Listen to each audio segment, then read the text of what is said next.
आज हम लोग शुरू करने जा रहे हैं अपने क्लास 8 के मैथ को।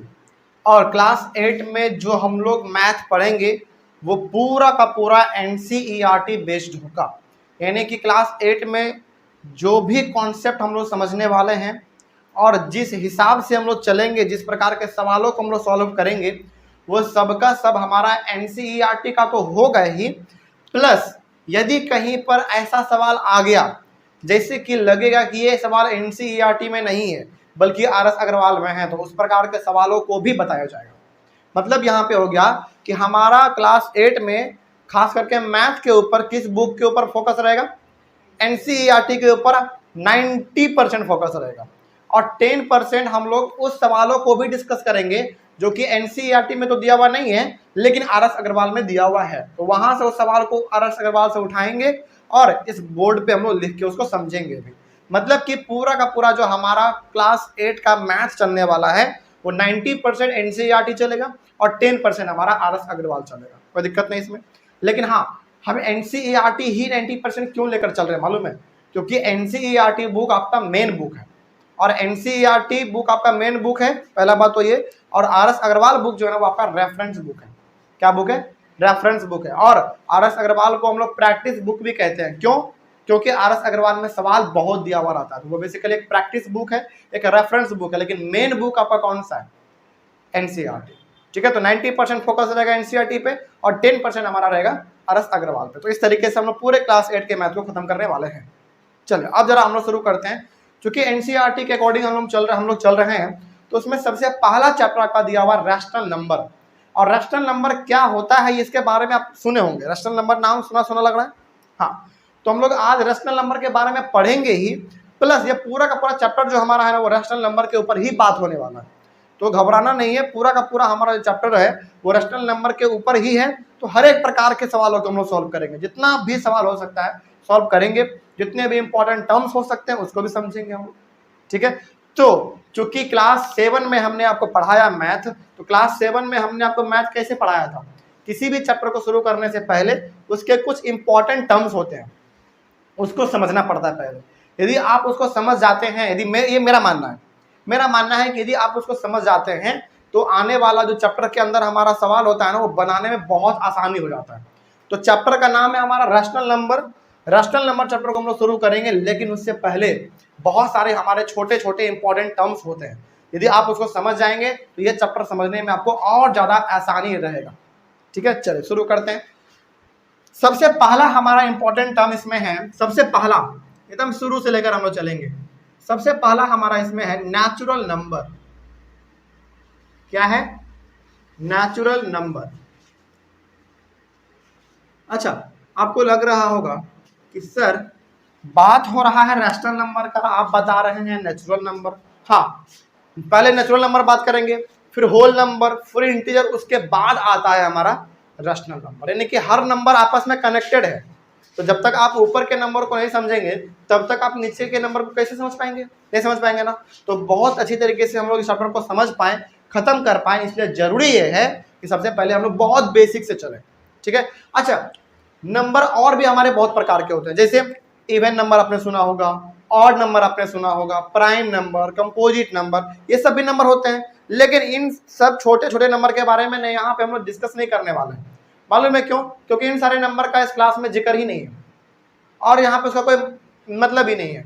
मतलब कि यदि आप एनसीईआरटी को, आरएस अग्रवाल को, किसी भी बुक को उठा के देखेंगे तो वो शुरुआत ही हुआ है आपका नेचुरल नंबर से। तो सर फिर ऑड नंबर नहीं पढ़ेंगे, इवन नंबर नहीं पढ़ेंगे, प्राइम नंबर, कंपोजिट नंबर नहीं पढ़ेंगे? हाँ, इस क्लास में आपको नहीं पढ़ना है। मतलब कि आज इस चैप्टर में खास करके आपको नहीं पढ़ना है। लेकिन चूंकि आप जानते हैं कि क्या होता है तो फटाफट एक बार रिवाइज कर लेते हैं, क्या जाता है इसमें, है ना। जैसे आपको मालूम है इवन नंबर क्या होते हैं? जो 2 से डिविजिबल हो जाए, यानी कि जो 2 से पूरी तरीके से डिवाइड हो जाए वो इवन नंबर कहलाता है। ऑड नंबर क्या कहलाता है? जो 2 से डिवाइड ना हो उसको ऑड नंबर कहते हैं। प्राइम नंबर क्या कहलाता है? जिसका केवल और केवल 2 ही फैक्टर होता है, एक 1 और एक वो नंबर खुद इटसेल्फ।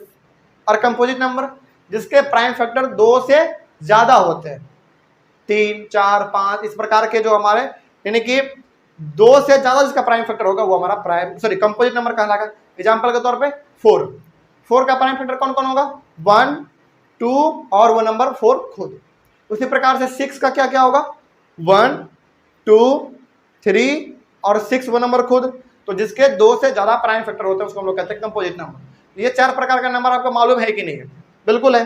तो इन प्रकार के 4 नंबर को हम लोग यहाँ पे नहीं पढ़ने वाले हैं, तो हम लोग शुरू करने वाले हैं चैप्टर को नेचुरल नंबर से। शुरू करें, चलिए। नेचुरल नंबर क्या है? क्लास 7 में हमने आपको बताया था counting number are known as natural number. Simple सा बात है, तो हम लोग बिल्कुल आराम से चलेंगे और हर एक चीजों को समझते हुए चलेंगे।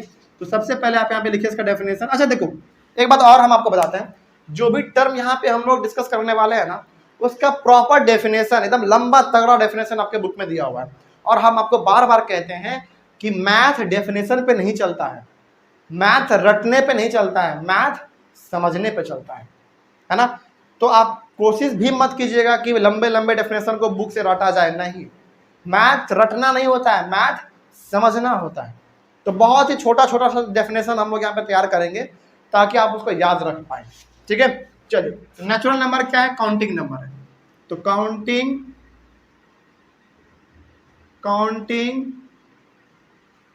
Number are known as natural number. Counting number are known as natural number, इसका मतलब क्या हुआ सर, थोड़ा बताइए। काउंटिंग नंबर हम लोगों ने बचपन की क्लास में बहुत लिखा, हम लोगों ने नर्सरी में, एलकेजी में, यूकेजी में। काउंटिंग नंबर कहां से शुरू करते थे बताइए? 1 से शुरू करते थे, और जहां तक आप लिख सकते हैं लिखिए, वही हमारा क्या कहलाता है? काउंटिंग नंबर कहलाता है। तो काउंटिंग नंबर का एग्जाम्पल यदि हम लोग लिखना चाहें तो एग्जाम्पल इसका हो जाएगा 1 2, काउंटिंग नंबर बोलो या फिर नेचुरल नंबर बोलो, बात सेम है। 3 4 5 6 7 8 9, जहां तक आप लिखना चाहते हो आप वहां तक लिख दो, वो हमारा क्या कहलाएगा? नेचुरल नंबर कहलाएगा या फिर काउंटिंग नंबर कहलाएगा। बात खत्म। तो ये हो गया हमारा बेसिकली नेचुरल नंबर, इसमें कोई दिक्कत नहीं ना। आगे बढ़ते हैं फिर। चलिए, अब हमारा इसमें दूसरा नंबर पे नंबर आता है हमारा नेचुरल नंबर के बाद whole number.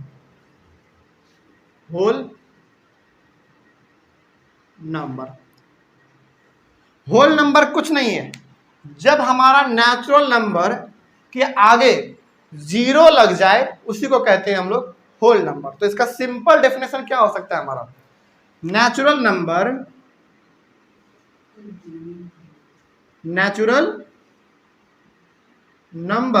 Starting with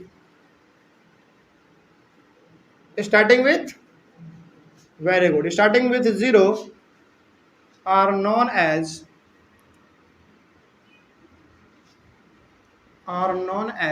whole number। यानी कि ये जो नेचुरल नंबर है उसके आगे बस आप क्या लगा दो? 0 लगा दो, ये वाला 0, तो वो हमारा कहलाएगा होल नंबर। क्या कोई दिक्कत इसमें? चलिए एग्जांपल देख लीजिए इसका। जैसे एग्जांपल हमारा इसमें हो जाएगा 0 1 2 3 4 5 6 7 8 9 10, जहां तक आप लिखना चाहते हो वहां तक लिख दो, तो ये हमारा कहलाएगा होल नंबर। तो होल नंबर का मतलब क्या हुआ? नेचुरल नंबर के आगे बस 0 लगा दो, वो हमारा कहला जाएगा होल नंबर, बस काम खत्म। चलिए, अब ना मेरे मन में कुछ सवाल आ रहा है, पूछना चाहेंगे आपसे, बताइएगा, ठीक है। सबसे पहला सवाल, सबसे छोटा नेचुरल नंबर कौन होगा बताइए? 1, सही बात है। चलो आगे बढ़ते हैं फिर। सबसे छोटा होल नंबर कौन सा होगा? 0, बात बिल्कुल सही है। चलो उसके बाद सबसे बड़ा नेचुरल नंबर कौन सा होगा? नॉट डिफाइंड, मतलब ये हो गया कि आप बता ही नहीं सकते कि सर नेचुरल नंबर सबसे बड़ा कौन है, क्योंकि क्या इसका कहीं पे अंत है? कोई अंत नहीं है। मतलब कि जहां तक आप सोच सकते हो वहां तक सोच लो और वही सबसे बड़ा नंबर हो जाएगा। सोच पा रहे हो? नहीं सोच पा रहे हो, मतलब कि इसका कोई अंत ही नहीं है। दुनिया भर दोगे आप लिखते लिखते नंबर, लेकिन नंबर कभी खत्म होने वाला नहीं है। तो इसका कोई अंत नहीं है। इसका मतलब कि नेचुरल नंबर यदि आपसे पूछे कि सबसे बड़ा नेचुरल नंबर बताओ, तो आप बताना कि सर इसका तो अंदाजा ही नहीं लगा सकते हैं। तो सिंपली इसके लिए वर्ड इस्तेमाल किया जाता है इन्फिनिटी। क्या वर्ड इस्तेमाल किया जाता है? इन्फिनिटी। तो यदि आपको ये वर्ड याद रहे तो आप इस वर्ड को आप याद कर लीजिएगा। वर्ड का नाम है इन्फिनिटी। इन्फिनिटी का मतलब हो गया बहुत दूर तक, जहां तक आप सोच सकते हो वहां तक, ठीक है। और इसमें भी वही वर्ड इस्तेमाल हो जाएगा हमारा क्या, इन्फिनिटी, INFINITY, इन्फिनिटी, ठीक है। चलिए आगे बढ़ते हैं फिर, कोई दिक्कत इसमें। अच्छा एक सवाल और मेरे मन में आ रहा है, और बड़ा बेसिक सा सवाल है, पहले मेरे बातों को ध्यान से सुनिएगा, उसके बाद जवाब दीजिएगा, ठीक है।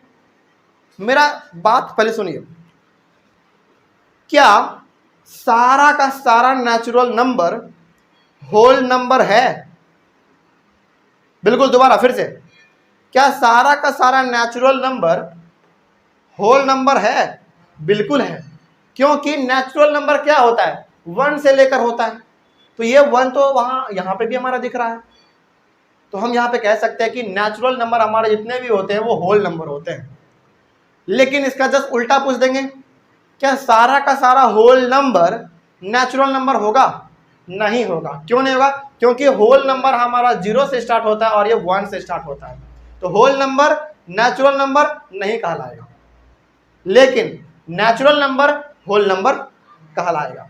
कोई दिक्कत अब इसमें? चलिए, ये सवाल जनरल सवाल होता है जो कि पूछा जाता है, ठीक है। आगे बढ़ते हैं, तो ये 2 नंबर हमारा हो गया, और आगे बढ़ते हैं, तीसरा नंबर इसका देखिए ध्यान से, तीसरा है इंटीजर्स। नाम सुना है? सुना क्या? इसको हमने पढ़ाया भी है क्लास 7 में आपको। इंटीजर्स का डेफिनेशन हम नहीं लिखेंगे, मालूम है क्यों? क्योंकि याद नहीं रहेगा, लेकिन इसका एग्जाम्पल देंगे बहुत तगड़ा, बहुत तगड़ा एग्जाम्पल देंगे इसका। जैसे देखिए इसका जरा ध्यान से, एग्जाम डेफिनेशन तो हम मैथ में कभी लिखते ही नहीं है, कभी कभी हो गया थोड़ा मोड़ा छोटा मोटा डेफिनेशन तो हम लिख देते हैं ताकि बच्चों को याद रहे। जैसे ये कोई भी याद कर लेगा, counting number are known as natural number, ये कोई भी याद कर लेगा, नेचुरल नंबर के आगे 0 लगा दो, होल नंबर हो गया। तो डेफिनेशन हम मैथ में खास करके ना डेफिनेशन के बिल्कुल खिलाफ हैं, क्योंकि मेरा ये मानना है कि मैथ में डेफिनेशन रट के आप क्या करोगे, कोई फायदा है नहीं है। लेकिन हाँ, कॉन्सेप्ट यदि समझ में आ जाए ना तब तो फिर सोने पे सुहागा है। तो मैथ में डेफिनेशन से ज़्यादा कॉन्सेप्ट पे ध्यान देना चाहिए बच्चों को, लेकिन वो डेफिनेशन रटने में लग जाते हैं, जो कि एग्जाम में डेफिनेशन पूछा भी नहीं जाता। मैथ में एग्जाम में क्या पूछा जाएगा? सवाल पूछा जाएगा ना, क्वेश्चन दिया जाएगा। क्या कभी पूछता है कि व्हाट इज नेचुरल नंबर? ये तो 5-6 के बच्चों को पूछा जाता है, या फिर उससे भी नीचे, है कि नहीं? तो जैसे जैसे आप बड़े होते हो ना, तो डेफिनेशन पे कम, कॉन्सेप्ट समझने पे ध्यान ज़्यादा देना चाहिए, ठीक है। चलिए आगे बढ़ते हैं फिर। तो इंटीजर्स क्या होता है बताते हैं आपको, देखिए ध्यान से, पहले होल नंबर को देखिए गौर से। जब ये होल नंबर हमारा एक नंबर लाइन पर पॉजिटिव साइन और नेगेटिव साइन के साथ लिख दिया जाए, उसी को कहते हैं इंटीजर्स। एग्जाम्पल देखिए इसका, जैसे सपोज कीजिए कि ये हमारा क्या है, सपोज कीजिए कि ये हमारा एक नंबर लाइन है। क्या नंबर लाइन क्या होता है मालूम है आपको? बिल्कुल मालूम है। और यहाँ पे हमारा एक होता है सेंट्रल पॉइंट, देखिएगा जरा ध्यान से, आपको मालूम है ये 0 होता है, ये 1, ये 2, 3, 4, 5 और ये 6। इधर क्या होगा? -1, -2, -3, -4, -5 और -6। आगे भी आप लिख सकते हैं, लेकिन इतना से काम हमारा चल जाएगा।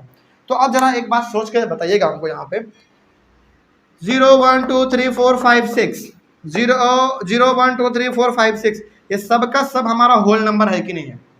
बिल्कुल होल नंबर है। बस आपने किया क्या है इसमें, एक तरफ 0 के इधर पॉजिटिव साइन आपने लगा दिया, पॉजिटिव साइन का मतलब प्लस का साइन, और प्लस का साइन कभी भी लगाया नहीं जाता है, वो ऑटोमेटिकली होता ही है। तो इधर आपने प्लस का साइन लगा दिया, इधर आपने नेगेटिव का साइन लगा दिया, और इसी अरेंजमेंट को हम लोग कह देते हैं बेसिकली इंटीजर्स। और इसमें जो आपका नंबर दिख रहा है उसको हम लोग इंटीजर नंबर कहते हैं। कोई समस्या इसमें? जल्दी बोलिए। चलो अब जरा बताओ, क्या 0 एक होल नंबर है? बिल्कुल है भाई, देखिए जरा ध्यान से। क्या हमारा ये -3, चलो माइनस को भूल जाओ, 3 को क्या बोले बताओ, क्या 3 होल नंबर है? बिल्कुल बिल्कुल है। बस आगे क्या लग गया? माइनस लग गया। तो इन्हीं सारे नंबर को हम लोग क्या कहेंगे? इंटीजर्स कह देते हैं। कोई दिक्कत इसमें? चलिए, तो एग्जाम्पल के तौर पे, तो एग्जाम्पल आप क्या लिख सकते हो इसका, इंटीजर्स का? -4 लिख सकते हो, -5 लिख सकते हो, सिंपली 5, सिंपली 6, -8, 0, 2, -9 एटसेट्रा, बहुत कुछ लिख सकते हो आप इसमें एग्जाम्पल। तो ये सबका सब, यानी कि इंटीजर समझने के लिए आपको ये समझना पड़ेगा। सिंपली आप ऐसे समझिए, ज़्यादा कंफ्यूज नहीं होना है, सिंपली आप ऐसे समझिए, जब हम होल नंबर को एक नंबर लाइन के ऊपर पॉजिटिव साइन और नेगेटिव साइन के साथ लिख देते हैं तो वही सारा नंबर हमारा इंटीजर्स कहलाता है, इसके अलावा इसमें कुछ नहीं है। अब एक चीज हमने आपको क्लास 7 में और बताया था, याद नहीं है तो कोई दिक्कत नहीं, और अच्छी बात है, और अच्छी तरीके से समझ में आएगा, फ्रेश तरीके से। हमने बताया था कि देखो, जीरो के इधर हमारे जितने भी नंबर होंगे वो सारे के सारे हमारे पॉजिटिव इंटीजर कहलाते हैं। क्यों पॉजिटिव इंटीजर? क्योंकि सबके पास कैसा साइन है? पॉजिटिव साइन है। और क्या पॉजिटिव साइन देने की जरूरत पड़ती है? नहीं, वो ऑटोमेटिकली होता है, ठीक है ना। तो ये हमारा कहलाता है पॉजिटिव, बताइए क्या? वेरी गुड, पॉजिटिव इंटीजर्स कहलाता है। और हमने आपको ये भी बताया था कि जीरो के इधर जितने हमारे नंबर होंगे वो सारे के सारे नेगेटिव इंटीजर कहलाएंगे, क्योंकि सबके आगे माइनस का साइन है। तो ये हमारा हो जाएगा negative sign, sorry negative integer, negative integers. अच्छा, जरा आप एक बात बताइए हमको यहाँ पे ध्यान से, मेरे मन में ना फिर से सवाल आ रहा है। जीरो से इधर आपने कह दिया ठीक है पॉजिटिव इंटीजर है सर, जीरो के इधर आपने कह दिया नेगेटिव इंटीजर है, चलो वो भी समझ में आ गया, लेकिन जीरो कैसा है? पॉजिटिव इंटीजर है या नेगेटिव इंटीजर है? दोनों ही नहीं है, ये बात याद रखिएगा। बताते हैं अब आपको हम, जीरो जो है ना ही पॉजिटिव इंटीजर है ना ही नेगेटिव इंटीजर है, लेकिन इसका मतलब ये थोड़ी हुआ कि सर जीरो इंटीजर है ही नहीं। जीरो इंटीजर है लेकिन ना ही वो पॉजिटिव है ना ही नेगेटिव है, तो सर ये इंटीजर कौन सा इंटीजर कहलाएगा? ये कहलाता है न्यूट्रल इंटीजर। क्या कहलाता है? न्यूट्रल, यानी कि इसके ऊपर किसी प्रकार का साइन नहीं रहता है, पॉजिटिव ना नेगेटिव, किसी प्रकार का साइन नहीं रहेगा। तो जीरो को बेसिकली हम लोग कह देते हैं न्यूट्रल, कह देते हैं क्या? Neutral, NEUTRAL, neutral integer. तो अब यदि आपसे कोई सवाल घुमा फिरा के पूछे या फिर सीधा पूछे तो आपको हमेशा सीधा ही जवाब देना है। जवाब क्या देना है कि देखिए भाई, जीरो जो है ना ही नेगेटिव इंटीजर है और ना ही पॉजिटिव इंटीजर है, वो एक न्यूट्रल इंटीजर है, मतलब कि उसके ऊपर ना ही पॉजिटिव का साइन है ना ही नेगेटिव का साइन है, लेकिन हाँ वो एक इंटीजर है। कोई समस्या अब इसमें?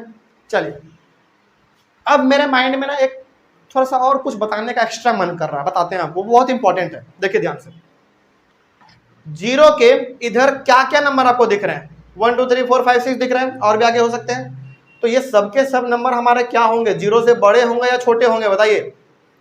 बड़े होंगे। लेकिन इधर बताइए, इधर जीरो के -1 -2 -3 -4 -5 -6 और भी हो सकते हैं, लेकिन ये सब नंबर हमारे जीरो से छोटे हैं या बड़े हैं? छोटे हैं।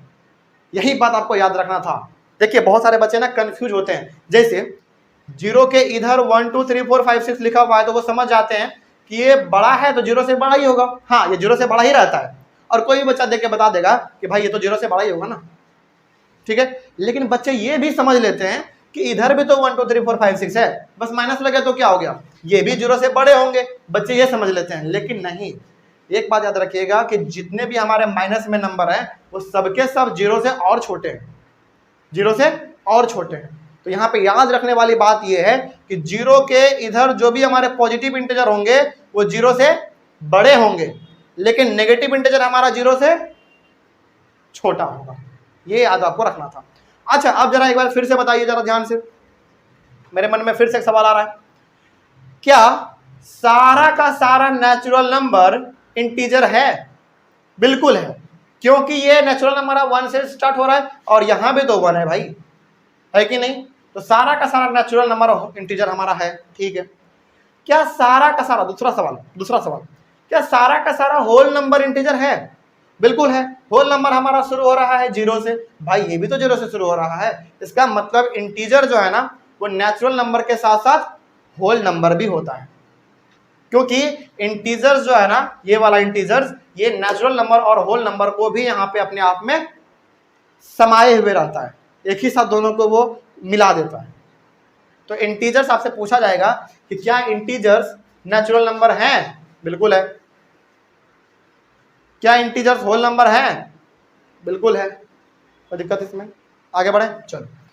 तो ये हमारा हो गया इंटीजर्स। तो इंटीजर्स में हमने बहुत कुछ आपको समझाया। जीरो के इधर पॉजिटिव इंटीजर, जीरो के इधर नेगेटिव इंटीजर, जीरो के इधर जो भी हमारे नंबर होते हैं, यानी कि पॉजिटिव इंटीजर जो होते हैं वो जीरो से बड़े होते हैं, लेकिन नेगेटिव इंटीजर जो होते हैं हमारे जीरो से छोटे होते हैं। ये बात आपको यहाँ पे याद रखना था। और जीरो जो है वो ना ही नेगेटिव है ना ही पॉजिटिव है, बल्कि वो एक न्यूट्रल है, उस पर किसी प्रकार का कोई साइन नहीं है। आगे बढ़े, चलो। अब इसमें हमारा आता है चौथा नंबर पे रैशनल नंबर। रैशनल, अब आपको लग रहा होगा कि सर जो चैप्टर हमारा है रैशनल नंबर वो चौथे नंबर पे क्यों आ रहा है, अब चौथे पे क्यों बता रहे हैं, पहले में क्यों नहीं बताएं आप? हाँ, इसलिए नहीं बताएं क्योंकि आपको समझ ही नहीं आता। क्योंकि जरा देखिए, अभी हम यहाँ पे ना रैशनल नंबर का डेफिनेशन लिखेंगे, उसमें 2-3 वर्ड इस्तेमाल होगा, वो तभी समझ में आएगा जब ये चीज़ आप समझ पाएंगे। और आप समझ गए अब, चलिए। तो रैशनल नंबर का डेफिनेशन लिखते हैं, बहुत छोटा सा।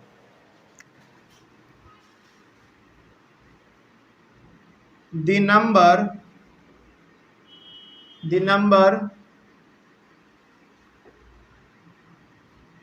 which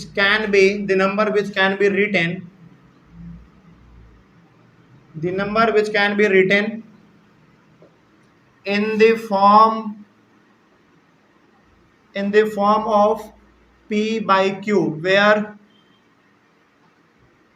where P and Q are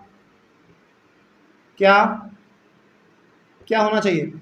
integers होना चाहिए। Where P and Q are integers and Q is not equal to 0। ये डेफिनेशन होता है रैशनल नंबर का। क्या है? The number which can be written in the form of P by Q where P and Q are integers and Q is not equal to 0। अब इसका मतलब समझाते हैं, आप जरा ध्यान से समझिएगा, ठीक है।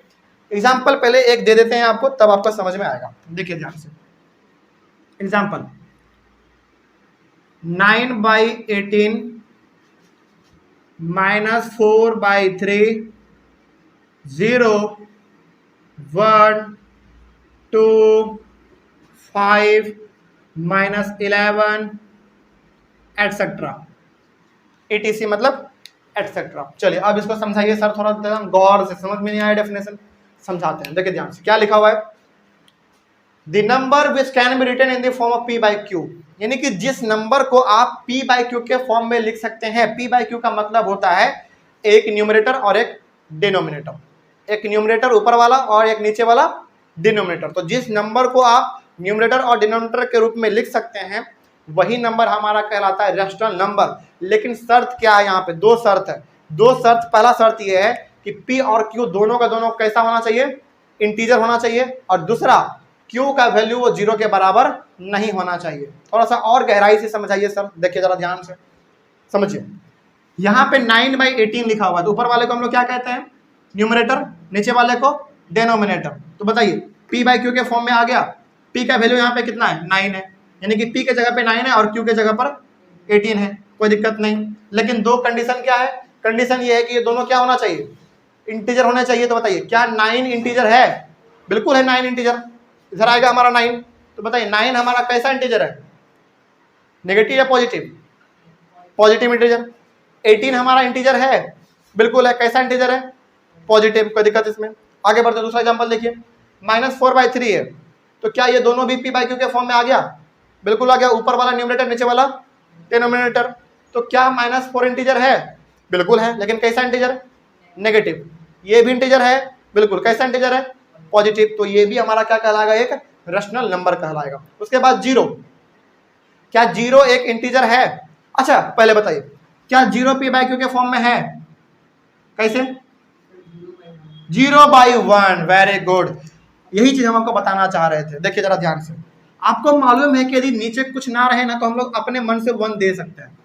ये तो हम लोग बचपन वाले क्लास में खूब पढ़े हैं, 7 में, बेसिकली 7 में, 6 में, 5 में आपने खूब पढ़ा है कि जब नीचे कुछ भी ना रहे ना तो हम लोग अपने मन से 1 डाल सकते हैं। इस 1 का कोई वैल्यू नहीं है। तो अब जरा बताइए, क्या ये हमारा P by Q के फॉर्म में आया? भाई ये न्यूमरेटर हो गया, ये डिनोमिनेटर हो गया। लेकिन दो कंडीशन क्या है? पहला, दोनों क्या होना चाहिए? इंटीजर होने चाहिए। तो क्या हमारा जीरो इंटीजर है? बिल्कुल है, जीरो इंटीजर है, लेकिन कैसा इंटीजर है? वो न्यूट्रल इंटीजर है, कोई दिक्कत नहीं। क्या वन इंटीजर है? बिल्कुल है, कैसा है? पॉजिटिव इंटीजर है। लेकिन आपने कहा कि सर क्यों जीरो के बराबर नहीं होना चाहिए, यानी कि नीचे वाला जीरो नहीं होना चाहिए, तो ये जीरो कहाँ है? तो वन है। इसका मतलब देखो, हम ना यहाँ पे ऐसे लिख सकते हैं 0/1, लेकिन हम 1/0 नहीं लिख सकते हैं, क्योंकि नीचे हमारा क्या आ गया? जीरो आ गया। क्या जीरो होना चाहिए? नीचे नहीं होना चाहिए। नीचे क्या रहता है? क्यू रहता है, और क्यू का वैल्यू कभी भी जीरो नहीं आना चाहिए। इसका मतलब ये हो गया कि ये हमारा क्या एक रैशनल नंबर है, कोई दिक्कत नहीं इसमें। लेकिन यदि हमारा यहाँ पे ऐसा रहता तो क्या ये रैशनल नंबर कहलाता? नहीं कहलाता। क्यों नहीं कहलाता? क्योंकि नीचे जीरो है, और नीचे जीरो कभी नहीं होना चाहिए। ठीक है, चलिए आगे बढ़ते हैं फिर। तो ये हमारा क्या हो गया? एक रैशनल नंबर हो गया। तो यहाँ पे आप वन मिटा सकते हैं, बस हमने आपको समझाने के लिए दिया था। तो जीरो भी एक रैशनल नंबर है। तो कहीं पे जीरो पूछ दे कि बताओ जीरो रैशनल नंबर है? बिल्कुल है। 0/1 लिख सकते हैं, तो p/q के फॉर्म में आ गया। और जीरो भी एक रैशनल नंबर है, सॉरी जीरो भी इंटीजर है, वन भी इंटीजर है। और वन हमारा क्या है? लास्ट नीचे क्या है? वन है। वन तो हो सकता है, लेकिन जीरो नहीं होना चाहिए बस। तो ये भी हमारा क्या एक रैशनल नंबर है। तो क्या वन रैशनल नंबर है? 1/1 लिख सकते हैं, तो ये भी हमारा रैशनल नंबर हो गया। क्या टू रैशनल नंबर है? बिल्कुल है। अच्छा, क्या टू इंटीजर है? कैसा इंटीजर है?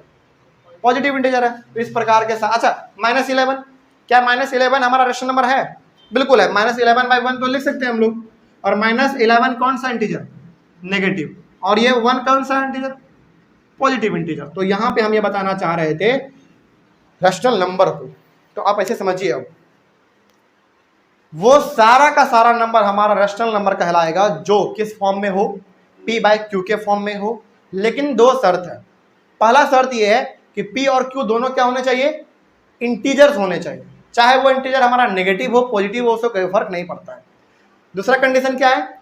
q का वैल्यू यानी कि नीचे वाला वैल्यू डिनोमिनेटर कभी भी जीरो नहीं होना चाहिए। जीरो के अलावा कुछ भी होगा चलेगा, लेकिन जीरो नहीं होना चाहिए। तो ये हमारा कहलाएगा रैशनल नंबर। कोई दिक्कत इसमें? जल्दी बोलिए, आगे बढ़ सकते हैं हम लोग। चलिए, अब रैशनल नंबर भी ना दो प्रकार के होते हैं, एक पॉजिटिव रैशनल नंबर और एक नेगेटिव रैशनल नंबर। इन दोनों के बारे में भी थोड़ा सा आप समझ लीजिए। एक होता है हमारा positive rational number, positive rational. Positive rational number क्या होता है, जरा देखिए ध्यान से।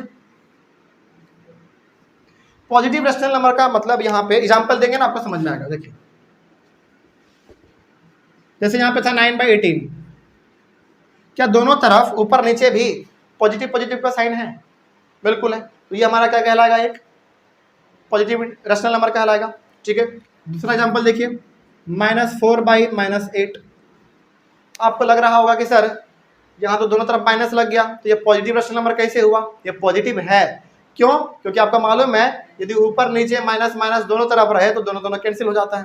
तो ये भी अपने आप में क्या है? एक पॉजिटिव रैशनल नंबर है, कोई दिक्कत नहीं इसमें। तो बहुत सारे हो सकते हैं। और दूसरा हमारा आता है यहाँ पे, ये देख के माइनस का साइन घबराना नहीं है, ये तो नेगेटिव हो गया, नहीं, ये दोनों कट जाएगा, पॉजिटिव बन जाएगा। ठीक है ना?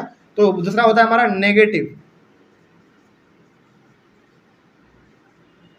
Negative rational number. Negative rational number का मतलब आपको समझ में आता है? बिल्कुल समझ में आता है। बस साइन कैसा होना चाहिए? माइनस का होना चाहिए, बस हो जाएगा हमारा। देखिए ध्यान से, जैसे एग्जांपल के तौर पे मान लीजिए यहाँ पे हमने लिख दिया -4/7। ये क्या हो जाएगा? एक नेगेटिव रैशनल नंबर, क्योंकि एक के पास हमारा माइनस का साइन आएगा। आपके मन में सवाल आ रहा होगा कि सर नीचे तो प्लस है, ऊपर माइनस है। हाँ, ऐसा भी रहे ना तो समझ जाइएगा कि ये नेगेटिव का ही बात कर रहा है। यदि एक के पास भी नेगेटिव का साइन है, एक के पास भी, चाहे वो न्यूमरेटर के पास हो चाहे डिनोमिनेटर के पास हो, मतलब कि वो नेगेटिव रैशनल नंबर ही कहलाएगा। ये हो गया। या फिर मान लीजिए 7/-11, तो ये भी हमारा क्या एक, देखिए यहाँ पे 7/-11 है, ये भी क्या एक नेगेटिव रैशनल नंबर है। लेकिन माइनस हमारा क्या हो जाता है? ऊपर चला जाता है। वो तो हम लोग बाद में कर लेंगे, साइन जब सवाल बनाएंगे ना वो कर लेंगे। लेकिन इस प्रकार का भी यदि आपको मिले तो ये दोनों का दोनों हमारा क्या कहलाएगा? नेगेटिव रैशनल नंबर कहलाएगा। आगे बढ़े, चलो। तो रैशनल नंबर हमारा यहीं पे कंप्लीट होता है। अब 5वें नंबर में हमारा आता है, 5वें नंबर में नाम सुना होगा, शायद आपने नाम सुना होगा, equivalent rational number. Equivalent rational number नाम सुना होगा, नहीं सुने तो और अच्छी बात है, और आप बढ़िया से समझ में आएगा। ठीक है, तो जो पिछले वाला क्लास का कुछ कन्फ्यूजन रह गया होगा, जाने दो उसको, नया चीज समझो, है ना। तो यहाँ पे इक्विवेलेंट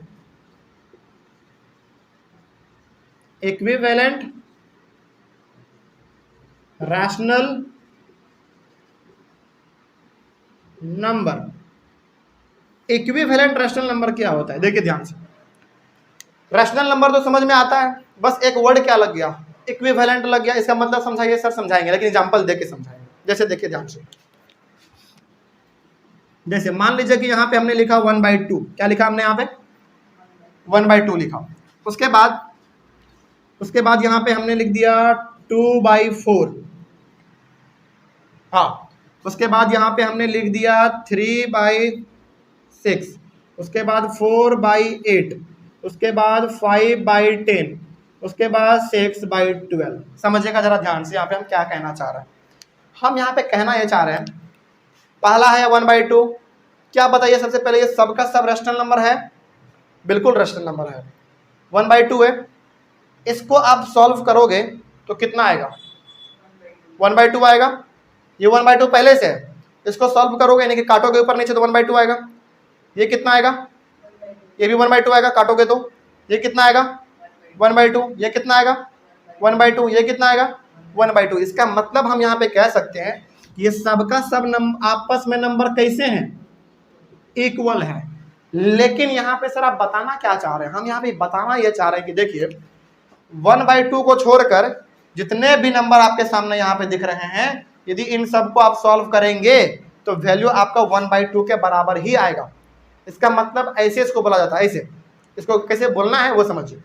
बोला जाएगा कि 2/4, 3/6, 4/8, 5/10, 6/12 ये सब का सब इक्विवेलेंट है।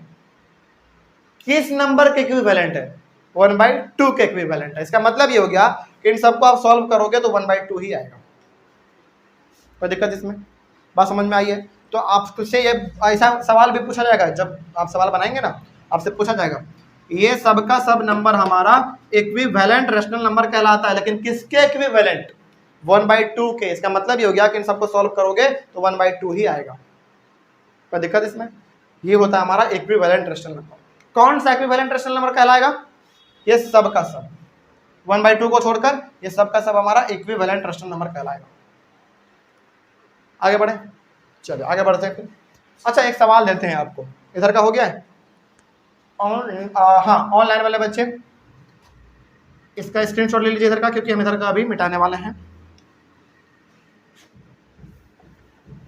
एक चीज इसमें और आप बेहतर तरीके से समझिए, इक्विवेलेंट रैशनल नंबर में सवाल कैसे पूछा जाता है।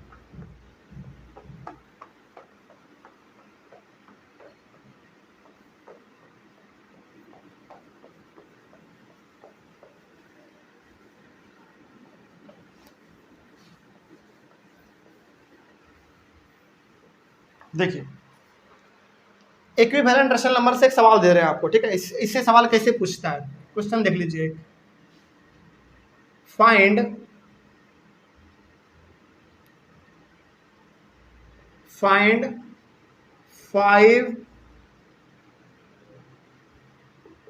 Five rational number equivalent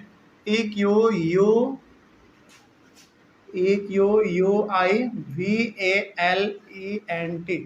find 5 rational number equivalent to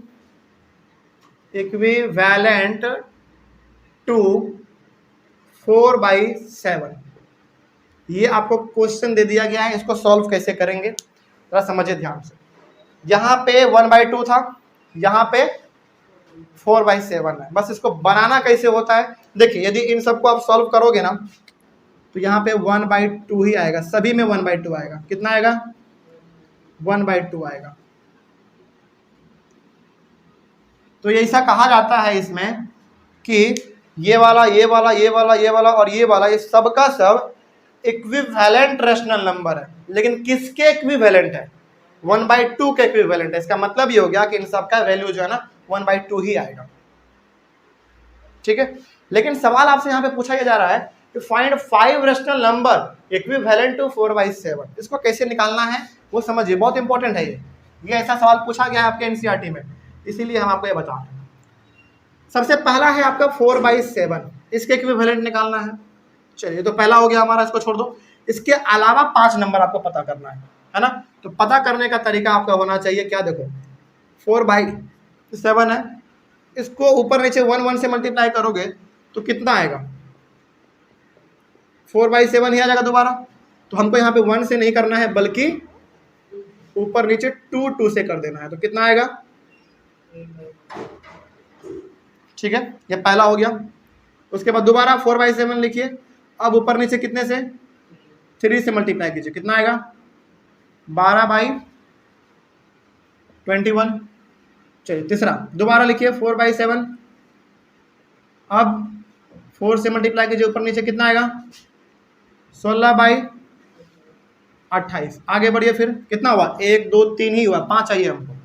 उसके बाद दोबारा लिखिए 4/7, अब किससे मल्टीप्लाई करेंगे, कितना आएगा 20/35। और एक लास्ट 4/7 लिखिए, फिर इसको मल्टीप्लाई कीजिए, कितना से आप करेंगे 6 से, कितना आएगा, हो गया। चलिए, लेकिन सर आप ये क्या बताना चाह रहे हैं इससे, हम इसमें बताना ये चाह रहे हैं कि देखिए 8/14, 12/21, 16/28, 20/35, 24/42, इन सबको यदि आप काटेंगे, सॉल्व करेंगे, तो वो सबका सब जो वैल्यू है ना 4/7 के बराबर आएगा। आप करके देख सकते हैं, आप करके देख भी सकते हैं, कोई दिक्कत इसमें। तो इसमें ऐसे लिखा जाता है, ऐसे देखा, समझे ध्यान से यहाँ पे, hence 8/14, 12/21, 16/28, 20/35 and 24/42 are equivalent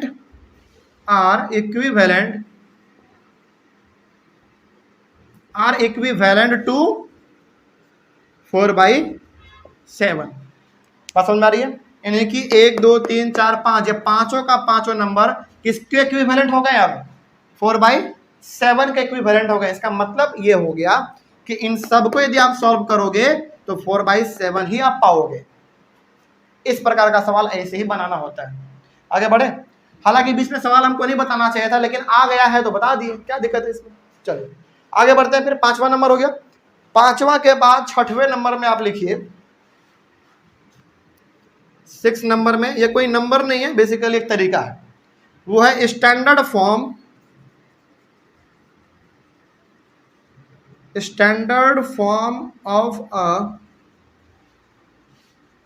of a rational number. Rational number का आपको स्टैंडर्ड फॉर्म तैयार करना है, रैशनल नंबर का स्टैंडर्ड फॉर्म तैयार करना है। वो कैसे होगा देखिए जरा ध्यान से, आपके बुक में जो एग्जांपल लिया गया है ना, पहले वही एग्जांपल ले लेते हैं।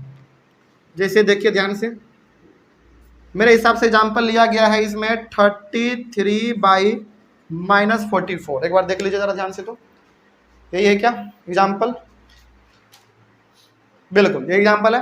33/-44 आपके बुक में ये एग्जांपल दिया गया है। तो बताइए क्या ये रैशनल नंबर है, बिल्कुल रैशनल नंबर है। ऊपर वाला हमारा पॉजिटिव इंटीजर है, नीचे वाला नेगेटिव इंटीजर है। तो इसको सॉल्व करने के लिए हम लोग और क्या कर सकते हैं, इसको सॉल्व करने के लिए आपको मालूम है माइनस के ऊपर भेजना पड़ता है। तो ये हो जाएगा हमारा -33/44।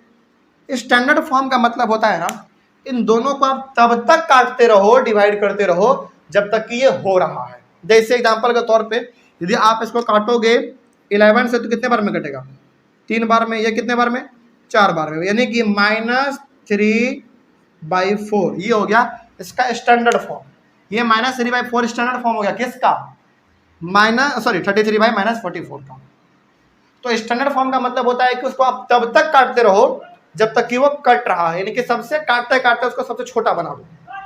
ठीक है, ये हमारा पहला एग्जांपल हो गया। एक एग्जांपल आप और ले लीजिए, एग्जाम्पल ले लीजिए एक और आप 16/48, 16/48 इसको आप स्टैंडर्ड फॉर्म में कन्वर्ट करके दिखाओ। चलो करते हैं। 16/48 लिखा हुआ है, ठीक है। चलिए पहले 4 से काटते हैं। किससे काटेंगे? पहले 4 से। हालांकि 16 से भी कट जाएगा, लेकिन आपको समझाने के लिए हम पहले 4 से काटते हैं। 4 से काटेंगे 4 बार में, 4 से काटेंगे 12 बार में। कोई दिक्कत इसमें? जल्दी बोलो, है ना। फिर से 4 से काटेंगे एक बार में, 4 से काटेंगे 3 बार में, तो कितना आ गया? 1/3 आ गया। तो यहाँ पे जो 1/3 आया है ये स्टैंडर्ड फॉर्म है 1/3 किसका? 16/48 का। बस स्टैंडर्ड फॉर्म में कुछ नहीं होता है, बस बेसिकली आपको ऊपर नीचे बार बार काटना पड़ता है। जब तक कट रहा है तब तक काटते जाओ, डिवाइड करते जाओ, करते जाओ, करते जाओ। एक समय आ जाएगा जब वो और डिवाइड नहीं हो पाएगा। जैसे क्या ये और डिवाइड हो पाएगा? नहीं हो पाएगा। क्या ये ऊपर वाला भी डिवाइड हो पाएगा? नहीं हो पाएगा। तो यही हमारा कहलाता है स्टैंडर्ड फॉर्म किसी भी रेशनल नंबर का। हो गया ये दिक्कत? कोई डाउट इसमें? चलिए, तो यहीं तक आज हम लोग अपने क्लास को ओवर रखेंगे, और यहीं तक जो हमारा जो इम्पॉर्टेंट टर्म थे वो यहाँ पे खत्म होता है। क्लास ओवर किया जाए।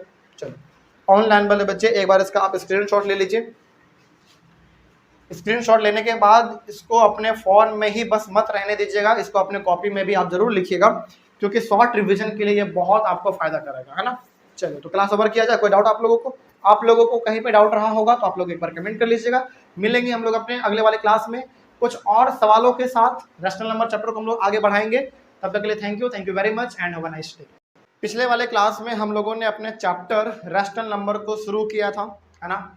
और पिछले वाले क्लास में हम लोगों ने इस चैप्टर के अंदर बेसिकली कुछ 5-6 इंपॉर्टेंट टर्म्स हम लोग देख चुके थे, और आज हम लोग अपने इस चैप्टर को आगे बढ़ाएंगे कुछ सवालों के साथ। जैसे टॉपिक सबसे पहला हमारा है comparison of rational number. Comparison of rational number. अच्छा, यहाँ पे ना थोड़ा सा लाइट पड़ रहा होगा ऑनलाइन वाले बच्चे, इस टॉपिक का नाम क्या है उसको देख लीजिए पहले। कंपैरिजन ऑफ रैशनल नंबर, तो लाइट पड़ रहा होगा उसको, यदि नहीं दिख रहा होगा अच्छी तरीके से तो आप एक बार लिख लीजिएगा। टॉपिक का नाम है कंपैरिजन ऑफ रैशनल नंबर। मतलब कि यहाँ पे हम लोग दो रैशनल नंबर को आपस में कंपेयर करेंगे कि मतलब कौन बड़ा है, कौन छोटा है, या फिर दोनों बराबर है कि नहीं। इस प्रकार के चीज़ों को हम लोग यहाँ पे आज सीखेंगे। उसके बाद फिर हम लोग रैशनल नंबर को असेंडिंग ऑर्डर में अरेंज करना सीखेंगे। उसी प्रकार से रैशनल नंबर को डिसेंडिंग ऑर्डर में भी अरेंज करना सीखेंगे। लेकिन सबसे पहले हम लोग शुरू करेंगे अपना कंपैरिजन ऑफ रैशनल नंबर। चलिए, कैसे बनता है, कैसे कंपेयर किया जाता है वो हम आपको बताते हैं। देखिए, कंपैरिजन करने का तरीका अलग अलग दिया हुआ है ना। लेकिन जो हर बार हम आपको कंपैरिजन बताते हैं करने के लिए, वो बताते हैं क्रॉस मल्टीप्लिकेशन से। वही तरीका हम यहाँ पे फॉलो करेंगे और वो बहुत आसान भी होता है, ठीक है। चलिए जरा देखिए ध्यान से। यहाँ पे आपके पास दो रैशनल नंबर दिया हुआ है। सबसे पहला 3/4 और 3/-4 -5/6, दो रैशनल नंबर दिया हुआ है इसमें। चलिए, इसको बनाने से पहले ना इसको आप अच्छी तरीके से पहले सॉल्व करो। क्या दिया हुआ है पहले आप वो देखो। आपको मालूम है यदि नीचे में माइनस रहता है तो वो माइनस हमारा ऊपर चला जाता है। तो पहले आप इसको अच्छी तरीके से अरेंज कर लीजिए। तो -3/4 हो जाएगा एंड -5/6, ये तो रहेगा ही रहेगा। क्या कोई दिक्कत इसमें? इसमें बस हमने माइनस को ऊपर भेज दिया और कुछ नहीं। और ये तो आपको मालूम है माइनस कभी भी नीचे नहीं रहता, वो ऊपर चला जाता है, ठीक है। चलिए आप जरा समझिएगा यहाँ पे ध्यान से। यहाँ पे करना पड़ता है क्रॉस मल्टीप्लीकेशन। क्या करना पड़ता है? Cross multiplication. वो कैसे होता है जरा देखिए ध्यान से। यहाँ पे लिखा हुआ है -3/4 और यहाँ पे है -5/6, यही लिखा हुआ है ना। इसको करना पड़ता है क्रॉस मल्टीप्लीकेशन, यानी कि इसको आप इससे मल्टीप्लाई करो और इसको आप इससे मल्टीप्लाई करो। चलिए जरा करते हैं मल्टीप्लाई। कितना आता है देखिए जरा ध्यान से। यहाँ इसको इससे आप मल्टीप्लाई करोगे तो कितना आएगा बताओ? हाँ, -18। कितना आएगा? -18 आएगा। और इसको आप इससे करोगे तो कितना आएगा? -20 आएगा। -20। अब जरा बताइएगा यहाँ पे सोच समझ के, यहाँ पे है -18 और यहाँ पे है -20, ठीक है। तो इन दोनों में हमारा बड़ा कौन है? -18 बड़ा है। हाँ, बच्चों को कंफ्यूजन यहाँ पे होता है कि सर -18 तो छोटा लग रहा है देखने में -20 से, लेकिन याद रखिए इंटीजर्स में खास करके नेगेटिव वाले इंटीजर हमें हमारे जो सबसे छोटे देखने में लगते हैं वही सबसे बड़े होते हैं। तो यहाँ पे -18 हमारा क्या है, बड़ा है। किससे बड़ा है वो, -20 से बड़ा है। कोई दिक्कत इसमें? तो बड़ा का साइन क्या होता है आपको मालूम है? बड़ा का साइन होता है हमारा इस प्रकार का। यानी कि बचपन वाले क्लास में, यानी कि बचपन में जब हम लोग थे ना क्लास 8-7 में, तो हम लोगों को ये 3 साइन जो आप पढ़ते हैं, एक साइन ये वाला, एक साइन ये वाला और एक बराबर वाला। बराबर वाला तो याद रहता था, ये दोनों ना हम लोगों को याद नहीं रहता था। तो सर बताए थे कि देखो ये दोनों याद नहीं भी रहे ना कोई दिक्कत नहीं है, बस आप करना क्या, सवाल में ये देख लेना कि जिसके तरफ ये मुंह खुला हुआ है, ये वाला मुंह जिसके तरफ खुला हुआ है वो नंबर बड़ा होगा। ये बात हमको दिमाग में पूरा एकदम हिट कर गया, और तब से लेकर वही चीज हम आज भी बच्चों को सिखाते हैं। मान लीजिए कि यदि आपको ये दोनों साइन समझ में नहीं आ रहा है, तो सिंपली आप ये याद रखना कि जिस नंबर के तरफ ये मुंह खुला हुआ रहेगा ना, इधर वाला, वो नंबर हमारा क्या हो जाएगा, बड़ा हो जाएगा। तो यहाँ पे हमने क्या लिखा, -18 क्या था हमारा, बड़ा था ना। तो जरा बताइए इसके तरफ मुंह खुला हुआ है कि नहीं, बिल्कुल मुंह खुला हुआ है इसका, तो -18 हमारा बड़ा हो गया और -20 हमारा छोटा हो गया। क्या कोई दिक्कत अब यहाँ तक समझने में, बात समझ में आई है? लेकिन क्या सर इतना लिख देंगे तो केवल काम चल जाएगा? नहीं, इतना से काम केवल नहीं चलने वाला है। तो इसके लिए अब क्या करना पड़ेगा, अब जरा सोचिए ध्यान से, समझिए ध्यान से। ये -18 कैसे आया? तब आया जब आपने -3 को 6 से मल्टीप्लाई किया। तो क्या -18 के जगह पर हम लोग ये लिख सकते हैं क्या, जरा देखिए तो, -18 के जगह पर -3/4 लिख सकते हैं। -18 के जगह पर लिख सकते हैं क्योंकि आपने -3 को 6 से मल्टीप्लाई किया ना, यानी कि आपका ये -3 वाला ये पूरा आएगा ना। ऐसे समझिए आप, सिंपल ऐसे समझिए। -3 को आपने मल्टीप्लाई किया 6 से, कितना आ गया, -18 आ गया। आपने किया किससे था मल्टीप्लाई, -3 से ना, तो -3 का हमारा इसके साथ पूरा का पूरा कनेक्शन है, तो -3/4 लिखा जाएगा। और ये -20 कब आया था, जब आपने -5 से 4 को मल्टीप्लाई किया था। तो यहाँ पे आप लिख दो -5/6, और इसमें हमारा बड़ा कौन था, -18 ना। तो -18 हमारा कब आया था, जब हमने -3 से 6 को मल्टीप्लाई किया था। तो इसमें भी आपका साइन ये वाला हो जाएगा। बस अब ये हमारा सवाल बिल्कुल सही हो गया। ऐसे ही बनाना है आपको, कोई दिक्कत इसमें? बच्चे कंफ्यूज होते हैं कि सर यहाँ पे आपने -18 लिखा, -18 के जगह पे आपने यहाँ पे -3/4 लिख दिया, कैसे? हाँ, इसलिए लिखा हमने क्योंकि ये -18 कैसे आया था, -3 को 6 से मल्टीप्लाई कर नहीं पाया था, यानी कि इधर वाले साइड को आपने इधर वाले साइड से मल्टीप्लाई किया तो वो हमारा आया था, इसीलिए हम लोग यहाँ पे ऐसा लिखते हैं। कोई दिक्कत इसमें? आगे बढ़े, चलिए आगे बढ़ते हैं। फिर सवाल नंबर 2 देखिए। सवाल नंबर 2 बड़ा इंटरेस्टिंग है। अच्छा, नीचे में कुछ नहीं है तो ऑटोमेटिक तो 1 रहता ही है हमारा, है ना, ये आपको मालूम है। कोई दिक्कत इसमें? इसको सॉल्व कैसे करेंगे जरा देखिए ध्यान से। 3/8 तो लिखेंगे ही, एंड क्या हम लोग 0/1 लिख सकते हैं इसको? बिल्कुल लिख सकते हैं। चलिए अब जरा इसको ध्यान से देखा जाए।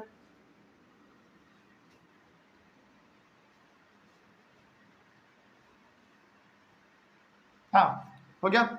आगे देखिए, अब यहाँ पे 3/8 है और यहाँ पे 0/1 है। इनमें हमको करना है क्रॉस मल्टीप्लीकेशन। क्या करेंगे? क्रॉस मल्टीप्लीकेशन करेंगे। चलिए अब जरा क्रॉस मल्टीप्लीकेशन करके बताइए तो कितना आएगा। 3 से 1 को मल्टीप्लाई करेंगे कितना आएगा, 3 आएगा। 0 से 8 को मल्टीप्लाई करेंगे कितना आएगा, 0। ये तो बड़ा सिंपल दिख रहा होगा हमको, दिख रहा होगा आपको, एक 3 है और एक 0 है, तो ऑब्वियस बात है बड़ा कौन होगा, 3 बड़ा होगा। तो इसके तरफ आप ऐसे मुंह खोल दीजिए, बात खत्म। लेकिन इसको और अच्छी तरीके से हम लोग कैसे लिख सकते हैं, 3/8 और यहाँ पे 0/1 ऐसे तो लिखेंगे, लेकिन साइन हम लोग किधर देंगे, बड़ा वाला इधर देंगे। क्यों इधर देंगे, क्यों देंगे इधर? हाँ, क्योंकि 3 बड़ा था ना हमारा, तो 3/8 पूरा बड़ा होगा। ठीक है, ये वाला हो गया हमारा कंप्लीट। सवाल नंबर 3 देखिए। सवाल नंबर 3 भी हमारा कुछ ऐसा ही मिलता जुलता है। तो क्या हम लोग इसको -2/9 एंड 0/1 लिख सकते हैं? लिख सकते हैं, कोई दिक्कत नहीं है इसमें। चलिए अब इन दोनों में क्रॉस मल्टीप्लीकेशन करते हैं। -2/9 है और 0/1 है। क्रॉस मल्टीप्लीकेशन किया जाए इसमें, कितना आएगा बताइए जल्दी। -2 को 1 से करेंगे तो -2 ही रहेगा, और 0 को 9 से करेंगे तो 0 ही रहेगा। तो बताइए अब यहाँ पे सोच समझ के एकदम कि इन दोनों में बड़ा कौन है। हाँ, इसमें 0 बड़ा है। क्यों 0 बड़ा है? हमने कल आपको बताया था इंटीजर वाले टॉपिक में, यहीं पर जितने भी नेगेटिव इंटीजर होते हैं वो 0 से छोटे होते हैं। याद आ गया? तो इन दोनों में हमारा बड़ा कौन निकला? 0 निकला। तो मुंह किसके तरफ खुला हुआ होना चाहिए? 0 की तरफ मुंह खुला हुआ होना चाहिए। बस बात खत्म। तो 0 हमारा बड़ा हो गया। लेकिन इसको और हम लोग सजा के कैसे लिखेंगे? इसको हम लोग लिखेंगे -2/9 और यहाँ पे लिख देंगे 0/1, और मुंह किसके तरफ खोल देंगे? 0 की तरफ। कोई दिक्कत? इसी तरीके से हमको यहाँ पे कंपैरिजन करना पड़ता है। ठीक है, यानी कि ये वाला हमारा बड़ा है, ये वाला छोटा है। हो गया, बात खत्म। आगे देखिए सवाल नंबर 4। सवाल नंबर 4 में माइनस नीचे है, तो सबसे पहले उसको ऊपर भेजिए। तो कितना होगा? -9/13 एंड -7/12। चलिए अब इसमें क्रॉस मल्टीप्लिकेशन करेंगे। तो -9/13 और -7/12 में आप क्रॉस मल्टीप्लिकेशन करेंगे तो कितना आएगा देखा जाए। चलिए सॉल्व कीजिए जरा ध्यान से। यहाँ पे देखिए 12 के टेबल को आप 9 बार पढ़ो। 12 के टेबल के आप 9 बार पढ़ोगे तो कितना आएगा? 108 आएगा। लेकिन किस में? माइनस में आएगा, है ना। अब 13 के टेबल को आप 7 बार पढ़ो, 91 आ जाएगा। लेकिन किस में? माइनस में। अब जरा देखिए यहाँ पे ध्यान से, दोनों माइनस में है, तो इसमें बड़ा कौन होगा, छोटा कौन होगा? बिल्कुल -91 हमारा बड़ा होगा, तो इसके तरफ मुंह खोल देंगे। तो यहाँ पे इंटीजर्स में क्या होता है ना, जो नंबर आपको इंटीजर्स में, वो भी कौन? नेगेटिव इंटीजर में क्या होता है, जो सबसे छोटा देखने में लगता है ना, वही सबसे बड़ा नंबर होता है। तो ये सबसे छोटा हमको देखने में लग रहा है इन दोनों में, कौन? 91। तो ये बड़ा होगा हमारा, है ना। इसको और कैसे लिख सकते हैं हम लोग? -7/12 -9/13। बड़ा कौन निकला इसमें? -91। लेकिन -91 कैसे आया? जब आपने -9 को 12 से मल्टीप्लाई किया था। सही है ना। हाँ, एक मिनट। इसको आपने इससे किया, सॉरी यहाँ पे तो सॉरी एक मिनट, सवाल ही गलत हम लिख दिए थे। यहाँ पे -9/13 है और यहाँ पे -7/12 है। तो इसमें हमारा बड़ा कौन निकला? -91। और -91 कब आया था आपका? जब आपने -7 से 13 को मल्टीप्लाई किया था। तो ये वाला हमारा साइन इधर हो जाएगा। इसे हो गया क्लियर। चलिए आगे बढ़ा जाए फिर। सवाल नंबर 5 सॉल्व किया जाए। देखिए ध्यान से, पहले तो माइनस नीचे दिया, बाद ऊपर कर देंगे, तो हो जाएगा -4/5 एंड -7/10। चलिए अब इसमें क्रॉस मल्टीप्लिकेशन करना है हमको। तो इसमें हो जाएगा -4/5 -7/10। क्रॉस मल्टीप्लिकेशन किया जाए इसमें, कितना आएगा? यहीं पे सॉल्व कर दें। ये आ जाएगा हमारा -40, इसको ऐसे करोगे तो, और ये आ जाएगा -35। दोनों माइनस में, बताइए दोनों में से बड़ा कौन है? -35 बड़ा है, तो इसके तरफ मुंह खोल देंगे हम लोग। इसको और अच्छी तरीके से लिखना चाहें तो कैसे लिखेंगे? -40 के बदले में क्या लिखेंगे बताइए? -4/5, और इसके बदले में -7/10। लेकिन इधर वाला बड़ा निकला ना हमारा, तो मुंह भी हम लोग इसी के तरफ ऐसे खोल देंगे। ये हमारा बन गया। ऐसे ही बनता है। तो कंपैरिजन ऑफ फ्रैक्शनल नंबर जब भी आए, आप इसको इस प्रकार से बनाएंगे। हालांकि तरीका और भी है, लेकिन ये सबसे तरीका आसान वाला है। हो जाएगा। आगे बढ़ें। चलिए, तो ये हो गया हमारा कंपैरिजन ऑफ रैशनल नंबर। अब हम लोग सीखेंगे कि आखिर रैशनल नंबर को असेंडिंग और डिसेंडिंग ऑर्डर में कैसे अरेंज करना होता है। ठीक है, तो सबसे पहला सवाल यहाँ पे देखिए, arrange the following rational numbers in ascending order. दो सवाल आपको दिया हुआ है, एक ये वाला और एक ये वाला। तो सबसे पहले ये वाला बनाते हैं हम लोग, ठीक है। इसका सॉल्यूशन देखिए, इसका सॉल्यूशन यहाँ पे, सॉल्यूशन पहला क्या दिया हुआ है। सबसे पहले ना इसको आप अरेंज कर लो, जहां जहां साइन नीचे दिख रहा है उसको ऊपर कर लो। तो पहला क्या हो जाएगा, -4/9 है ना। उसके बाद -5/12, उसके बाद -7/18। ठीक लिख रहे हैं ना, हाँ बिल्कुल ठीक है। और लास्ट में हमारा एक बच रहा है -2/3। सबसे पहले आपको करना क्या है, सारे माइनस के साइन को जो नीचे लिखा हुआ है उसको ऊपर कर देना है। ऊपर हमने कर दिया। अब जितने भी डिनोमिनेटर आपको दिख रहे हैं उन सब का क्या निकालना है, एलसीएम निकालना है। चलिए एलसीएम निकालते हैं। कितना डिनोमिनेटर है, 9 है, 12 है, 18 है और 3 है। एलसीएम निकाला जाए। पहले 2 से करेंगे तो 9 का तो 9 ही रह जाएगा, ये 6 बन जाएगा और ये 9 बन जाएगा और ये 3 बन जाएगा। क्या कोई दिक्कत, जल्दी बोलिए, नहीं ना। चलिए अब हम लोगों को करना पड़ेगा 3 से। 3 से करेंगे तो 3 2 3 1। अब किससे, 3 से 1 2 1 1। तो एलसीएम कितना आएगा, यहीं पे कर लीजिए, 2 × 3 × 3 × 2,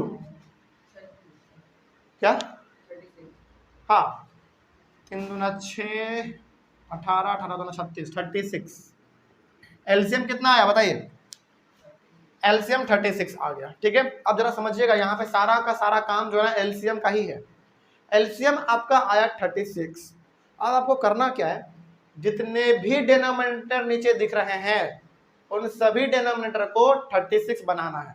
कितना बनाना है, 36 बनाना है। तो इसको बनाने के लिए हम लोग क्या करते हैं जरा समझिएगा अब ध्यान से। यहाँ पे तो एलसीएम आपने निकाला, LCM is equals to 36। LCM आपने 36 निकाल दिया। चलिए सबसे पहला क्या है हमारा, -4/9। तो जरा आप सोच के बताइएगा, हमारा एलसीएम आया है 36, हमको हर एक का डिनोमिनेटर कितना बना देना है, 36 बना देना है। तो यहाँ पे 9 है, तो 9 में कितना से मल्टीप्लाई करेंगे कि हमारा डिनोमिनेटर 36 बन जाएगा, 4 से। तो जितना से आप नीचे मल्टीप्लाई करेंगे उतना से आपको ऊपर में भी करना है। तो कितना बन जाएगा हमारा, -16/36। ये पहला वाला हमारा कंप्लीट हो गया। उसी प्रकार से दूसरे के साथ करना है, क्या दूसरा, -5/12। बताइए इस 12 में कितना से मल्टीप्लाई करें कि हमारा एलसीएम के बराबर आ जाए, यानी कि 36 आ जाए। 3 से करेंगे, तो यहाँ भी 3 से करेंगे तो ऊपर भी 3 से ही करना पड़ेगा। आपको कितना आएगा, -15/36। 2 नंबर हो गया, 2 और बच रहा है, क्या है, -7/18। 18 में कितना से मल्टीप्लाई करेंगे कि इसका डिनोमिनेटर 36 आ जाए। बताइए 2 से करेंगे तो नीचे 2 से करेंगे तो ऊपर भी 2 से करेंगे, कितना आएगा, -14/36। और एक लास्ट हमारा बच रहा है चौथा नंबर, -2/3। बताइए 3 में कितना से मल्टीप्लाई करें कि हमारा डिनोमिनेटर एलसीएम के बराबर आ जाए, यानी कि 36 के बराबर आ जाए। कितना से मल्टीप्लाई करना पड़ेगा, हाँ 12 से करना पड़ेगा। 12 नीचे भी तो ऊपर भी, कितना आएगा, -24/36। अब जरा यहाँ पे आप ध्यान से देखिएगा, आपके पास 4 नंबर आएगा, 1 2 3 4 आ गया 4 को। इन चारों को आप एक जगह पर लिख दो, एक जगह पर। देखिए ध्यान से, -16/36, -15/36, -14/36 एंड -24/36। कोई दिक्कत इसमें? चलिए अब जरा बताइए हमको ध्यान से, नीचे में हर किसी का डिनोमिनेटर 36 ही दिख रहा है सबका। तो अब हमको नीचे से मतलब नहीं है, हमको मतलब है उसके न्यूमरेटर से, यानी कि ऊपर वाले नंबर से मतलब है। तो चूंकि हम लोग अभी बना रहे हैं असेंडिंग ऑर्डर में, तो असेंडिंग का मतलब क्या होता है, सबसे छोटा पहले लिखना पड़ता है, फिर उससे बड़ा लिखना पड़ता है, फिर उससे बड़ा, फिर उससे बड़ा, फिर उससे बड़ा।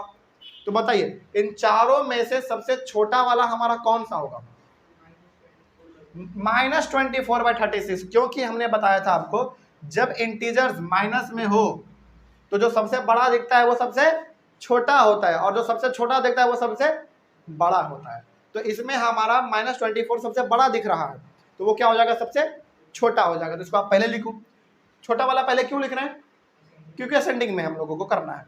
तो सबसे पहले लिखेंगे हम लोग यहाँ पे -24/36 लिखेंगे, कोई दिक्कत, ये सबसे छोटा हो गया।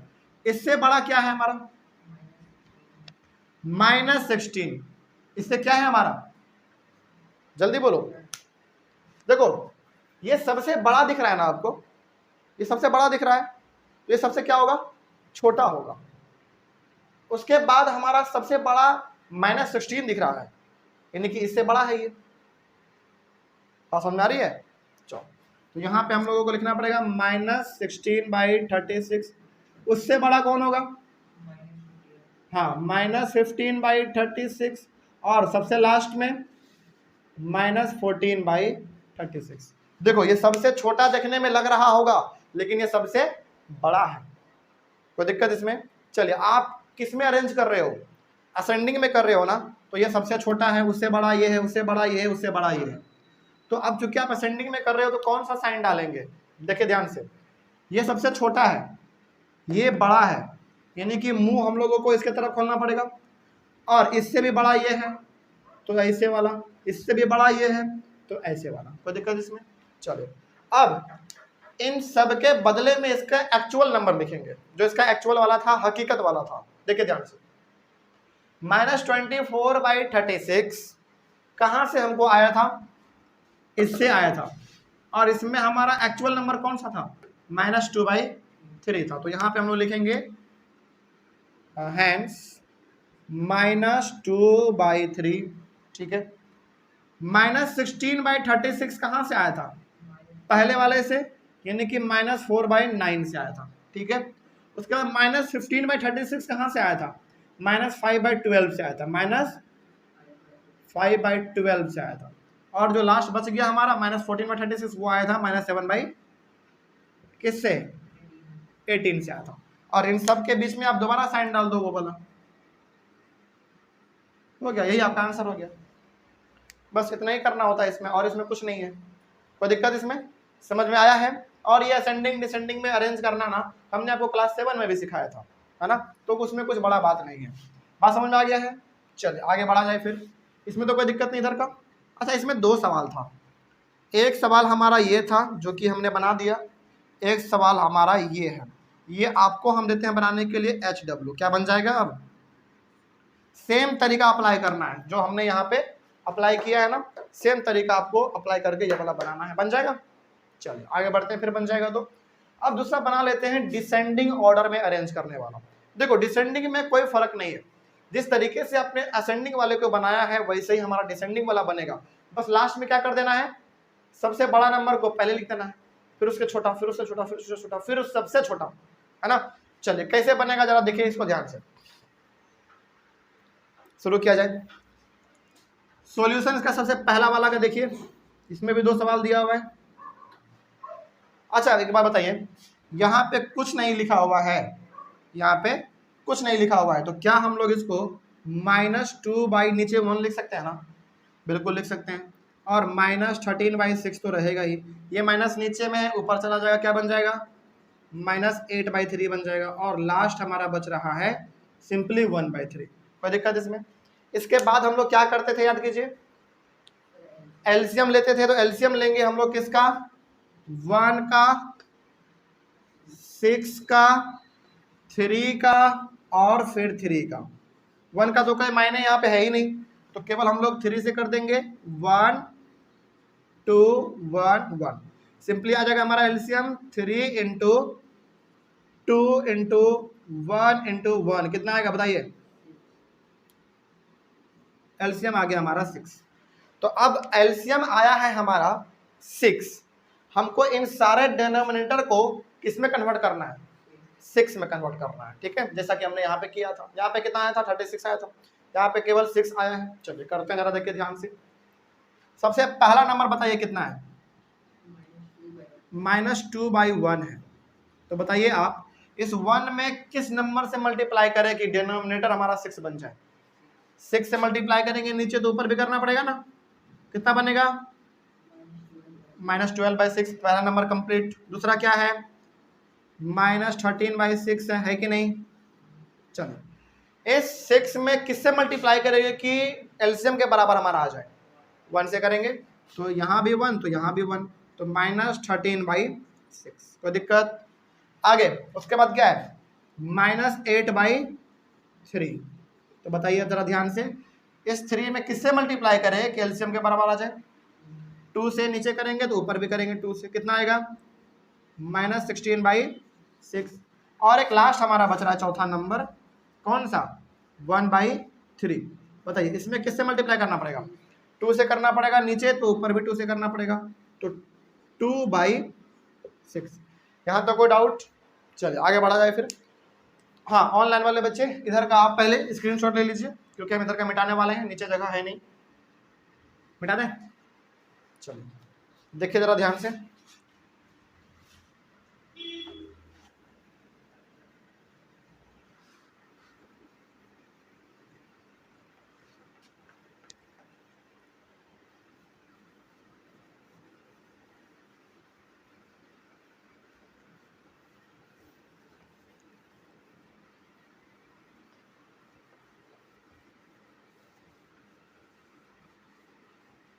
देखिए इसके आगे देखिए, यहां तक हो गया हमारा। अब हमारे पास 4 नंबर आ गया ना, 1 2 3 4। इन चारों को यहां पे लिखिए। कितना है पहला -12/6, उसके बाद -12/6, उसके बाद -13/6, उसके बाद -16/6, और लास्ट आ गया है हमारा 2/6 ना। हाँ 2/6 आ गया। चलिए देखिए जरा ध्यान से, हमको किस में अरेंज करना है, डिसेंडिंग ऑर्डर में। और डिसेंडिंग में सबसे पहले हम लोग किसका लिखते हैं, सबसे बड़ा लिखते हैं, है ना। चलिए अब जरा देखिए यहाँ पे ध्यान से, यहीं पे आपको सावधानी बरतना है, बिल्कुल सावधान होकर यहाँ पे चलिएगा, नहीं तो फिर एक गलत कदम की वजह से आपका पूरा सवाल गलत हो जाएगा। ये भी आपका माइनस में है, ये भी माइनस में है, ये भी माइनस में है, लेकिन ये पॉजिटिव में है, तो पॉजिटिव वाला सबसे बड़ा होता है। तो सबसे बड़ा पहले हम लोग लिखेंगे 2/6। 2/6 इससे छोटा कौन होगा, 2/6 से छोटा कौन है। 2/6 से छोटा है हमारा माइनस, नहीं नहीं, फिर से दोबारा देख के बोलिए। हाँ -12। देखिए यहाँ पे ध्यान से समझना पड़ेगा आपको, ये 2/6, ये 2 था तो सबसे बड़ा होगा, क्योंकि ये तीनों माइनस में है और ये प्लस में है, तो ऑटोमेटिकली प्लस वाला हमारा बड़ा होता है ना। ये सबसे बड़ा हो गया हमारा। उससे छोटा कौन होगा हमारा, -12/6 होगा। बात समझ आ रही है, -12/6 होगा। उससे भी छोटा कौन होगा फिर हमारा, -13/6 होगा, और लास्ट में हमारा -16/6 होगा। ये सबसे छोटा नंबर क्यों है, क्योंकि ये माइनस में है और वो सबसे बड़ा है। आपको मालूम है माइनस में जो सबसे बड़ा होता है वो सबसे छोटा हो जाता है। कोई दिक्कत इसमें। चलिए आगे बढ़ते हैं फिर। अच्छा यहाँ पे आपने अरेंज करना है डिसेंडिंग ऑर्डर में, तो साइन कौन सा डालेंगे, इधर वाला, यानी कि ये वाला बड़ा है किससे, इससे। उसी प्रकार से ये वाला बड़ा है किससे, इससे, तो ये वाला डाल देंगे, ये वाला डाल देंगे। अब इनके बदले में आपको इसका एक्चुअल नंबर लिखना है। जैसे 2/6 किस नंबर से आया था भाई, 2/6 आया था हमारा 1/3 से, है ना। तो यहाँ पे लिखना पड़ेगा आपको 1/3। -12/6 किससे आया था, -12/6 आया था -2/1 से, -2/1 से आया था। -13/6 किससे आया था, -13/6 कहाँ है, हाँ -13/6 से आया था, -13/6 से आया था। और चौथा -16/6 किससे आया था, -8/3 से आया था, -8/3 से आया था। अब इन सभी के बीच में ये वाला साइन आप डाल दो और ये हो गया आपका फाइनल आंसर। कोई दिक्कत। चलिए इसमें भी हमारा 2 सवाल था, एक सवाल ये और एक सवाल ये वाला आपको HW है। तो 2 सवाल हमने यहाँ पे बनाया है, एक असेंडिंग वाला और एक डिसेंडिंग वाला, और 2 सवाल हमने आपको होमवर्क दिया है, दोनों से एक एक, तो बन जाएगा ना। चलो तो आपका काम यहाँ पे अब शुरू होता है होमवर्क वाला। 2 सवाल हमने बेसिकली आपको दिया है, जानबूझ के ज़्यादा नहीं दिए हैं, बेसिकली 2 है, तो ये 2 आप बना के लेकर आएंगे, हो जाएगा। चलो, यदि आपसे हो जाता है तो बहुत अच्छी बात है, कोई डाउट आएगा तो फिर आप आके क्लास में कल पूछ लीजिएगा, ठीक है। और ऑनलाइन वाले बच्चे आप लोग एक बार कमेंट कर लीजिएगा, हो जाएगा ना। चलिए, तो सबसे पहले इसका एक बार स्क्रीनशॉट लीजिए। हम लोग अपने अगले वाले क्लास में कुछ और नए चीज़ों को हम लोग सीखेंगे, ठीक है। चलिए, मिलते हैं फिर हम लोग अपने अगले वाले क्लास में। Thank you very much and have a nice day.